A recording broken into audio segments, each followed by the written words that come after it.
Genesis Kapitulo 1, versikulo 1 ngadto sa 31. Ang sugilanon sa kabuhatan. Verse 1, sa pagsugod sa Dios pagbuhat sa kalibutan ug sa tanang butang sa kalangitan. Verse 2, ang kalibutan hawang ug walay hitsura. Ang kadagatan gitabunan sa kangitngit ug ang espiritu sa Dios naglihok ibabaw sa katubigan. Verse 3, unya miingon ang Dios, mutungha ang kahayag ug mitungha ang kahayag. Verse 4, nahimuot ang Dios sa kahayag nga iyang nakita ug gilain niya kini gikan sa kangitngit. Verse 5, ginganlan niya adlaw ang kahayag ug ang kangitngit ginganlan niya gabii. Milabay ang kagabion ug miabot ang kabuntagon, mao kadto ang una adlaw. Verse 6, unya miingon ang Dios, mutungha ang usa ka wanang nga magbahin sa katubigan ug nahimo kini. Verse 7, pinaagi sa gibuhat niyang wanang gilain sa Dios ang tubig nga didto sa ibabaw gikan sa tubig nga dinhi sa ubos ug nahimo kini. Verse 8, ginganlan niyag langit ang wanang, milabay na usab ang kagabion ug miabot ang kabuntagon, mao kadto ang ikaduhang adlaw.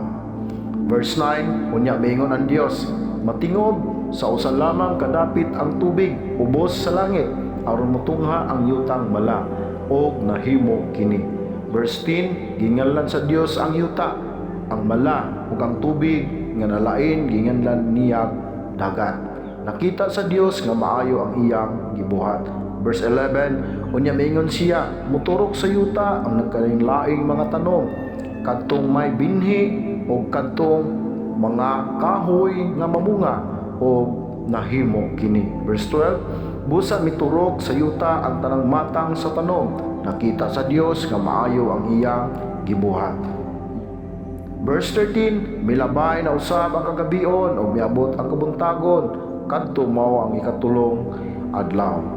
Verse 14, unya miingon na usab ang Dios, mutungha ang mga iwag diha sa langit nga mao'y magbulag sa adlaw gikan sa gabi ug magpaila sa pagsugod sa mga adlaw ug sa mga tuig ug sa mahinungdanong mga panahon. Verse 15, mudan-ag kini sila sa kalangitan aron paghatag og kahayag sa kalibutan ug nahimo kini.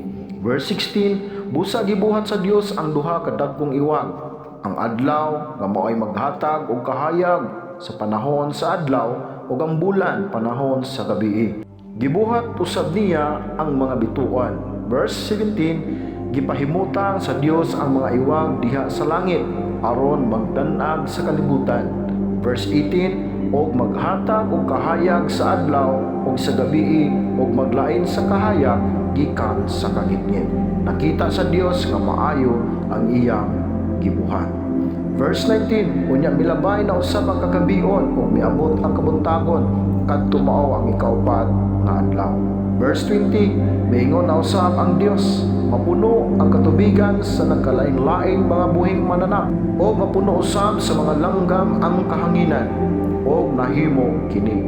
Verse 21, busa gibuhat sa Dios ang mga dagkong mananap sa kadagatan ug ang tanang matang sa mananap sa katubigan ug ang tanang matang sa langgam. Nakita sa Dios nga maayo ang iyang gibuhat. Verse 22, unya gipanalanginan sa Dios ang mga mananap sa kadagatan ug giingnan, sanay kamo ug lugpan ninyo ang kadagatan. Ngadto sa mga langgam miingon siya, sanay kamo. Verse 23, og milabay ang kagabion og miabot ang kabuntagon, kadto mao ang ikalimang adlaw. Verse 24, unya miingon ang Dios, mutungha sa kalibutan ang nagkalain-laing mga mananap, mga kahayupan ug ang tanang matang sa mga ihalas nga mananap ug nahimo kini. Verse 25, busa gibuhat niya ang tanang matang sa mga kahayupan ug ang mga ihalas nga mananap. Nakita sa Dios nga maayo ang iyang gibuhat ug nalipay siya. Verse 26, unya miingon na usab ang Dios, buhaton nato ang tao sama sa atong dagway. Sila mao'y magbuot sa mga isda, sa mga langgam, sa mga kahayupan ug sa tanang ihalas nga mananap. Verse 27, busa gibuhat sa Dios ang tao, lalaki o babae, sama sa iyang dagway. Verse 28, o gipanalanginan sila sa Dios nga nag-ingon, panganak kamog daghan ug lupa ang kalibutan sa inyong mga liwat, ug dumalaha ang kalibutan, kamoy magbuot sa mga isda, og sa mga langgam, og sa tanang ihalas nga mananap. Verse 29, unya mingon ang Dios, gihatag ko kaninyo ang tanang matang sa tanom nga may binhi ug ang tanang bunga sa kahoy aron inyong kanon. Verse 30, gihatag ko usab sa tanang ihalas nga mananap ug sa kalanggaman ang mga tanom nga lunhaw aron ilang kanon ug nahimo kini. Verse 31, nakita sa Dios nga maayo gayud ang tanan nga iyang gibuhat ug nalipay kaayo siya. Milabay na usab ang kagabion ug miabot ang kabuntagon ug kadto mao ang ikaunom nga adlaw.